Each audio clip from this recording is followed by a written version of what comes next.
হত্যাকাৰী জীয়েক বুলি এটা দাগী অপৰাধী জীয়েক বুলি কোনোবা চিনি পাওঁ দেউতাকক তই মিছ নকৰ নকৰে এইবোৰ মেছেজ তাইবোৰ একো নকৰে মই কৰিব দিয়া নাই তাইক যিমান মৰম লাগে ৰঞ্জিত মই কিমান মৰম ঢালি দিছোঁ জানা দাদা দেউতাকৰ অভাৱ তাই কেতিয়াও অনুভৱ কৰিব নোৱাৰে কিন্তু অৱন্তিকা তুমি তোমাৰ জনা বুজাছো তেনে ক্ষেত্ৰত লাইফ পাৰ্টনাৰ কৰিবলৈ তুমি এজন ক্ৰিমিনেলকহে বাছি ল'লা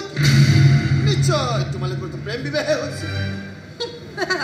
সেইকাৰণে চাগে আগৰ মানুহবোৰে কয় প্ৰেম অন্ধ চাইফালে আহা ইয়াত যে এজন আলহী থিয় হৈ আছে তুমি দেখা নাই দেউতাকৰ মাত দি যাব লাগে নে নালাগে এইখিনি খ্ৰীষ্টাচাৰ তোমাক শিকাব লাগিব নেকি হ'ব মোৰ কাৰণে তুমি তাইক গালি পাৰিব নালাগে মাৰাৰ মুখত শুনিছোঁ তুমি বোলে নাচি বৰ ভাল পোৱা এদিন নিশ্চয় আহিম তোমাৰ নাচ চাবলৈ মই গৈ থাকোঁ অৱন্তিকা আকৌ এদিন আহিম তোমাৰ মাৰাৰ লগত চিনাকি হ'ব আৰু তোমাক লগ নাপালেও তোমাৰ মাৰাৰ পৰা সকলোখিনি জানিবা আহো দিয়া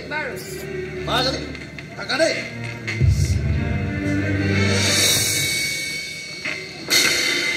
বেলেগ মানুহৰ আগত মোক কিয় গালি পাৰিলে গালি পৰা নাই মই তোমাক গালি পৰা নাই নহয় খ্ৰীষ্টাচাৰ কাক কয় তাকে শিকাইছোঁ